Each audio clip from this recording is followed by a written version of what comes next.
Jajaran Direktorat Reserse Narkoba Polda Sumsel melakukan gelar kasus kepemilikan narkoba jenis ekstasi. Gelar kasus yang dipimpin langsung Wakil Direktur Narkoba Polda Sumsel, AKBP Amazona Polamonia ini digelar di halaman gedung Direktorat Reserse Narkoba Polda Sumsel pada Rabu 31 Mei 2017. Dalam gelar kasus ini, petugas mengamankan 2 tersangka dengan inisial FZ, warga Tanjung Raja Ogan Ilir, serta AW, warga Sungai Pinang Ogan Ilir. AKBP Amazona Polamonia, Wakil Dires Narkoba Polda Sumsel menjelaskan, penangkapan keduanya dilakukan pada Sabtu lalu di kawasan Jalan Raya Bukit Sejahtera.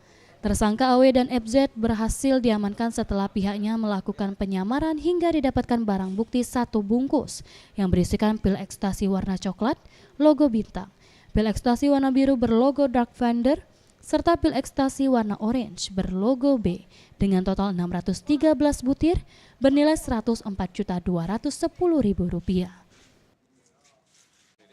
Terkait pengungkapan yang dilakukan oleh Direktorat Narkoba oleh anggota, di mana penangkapan ini dimulai adanya informasi dari masyarakat yang kemudian kita tindak lanjutin oleh anggota, di mana di salah satu tempat ada seseorang yang kita curigai bahwa dia mengedarkan narkotika jenis ekstasi. Kemudian kita lakukan penyelidikan, kemudian kita mencoba melakukan transaksi kepada yang bersangkutan dengan anggota menyamar, kemudian kita mengadakan pertemuan dengan tersangka tersebut di daerah Poligon, ya, di daerah Poligon sepanjang jalan di dekat bank. Kemudian kedua tersangka ini mengantarkan barang pesanan kita, ya, membawa, kemudian saat itu langsung kita tangkap.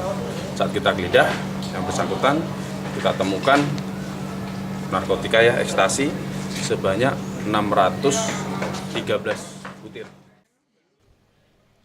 Akibat perbuatannya, kedua tersangka terjerat pasal 114 ayat 2 junto pasal 132 ayat 1, subsidiar 112 ayat 2, junto pasal 132 ayat 1 dengan ancaman hukuman mati dan penjara seumur hidup atau penjara paling singkat 6 tahun dan paling lama 20 tahun.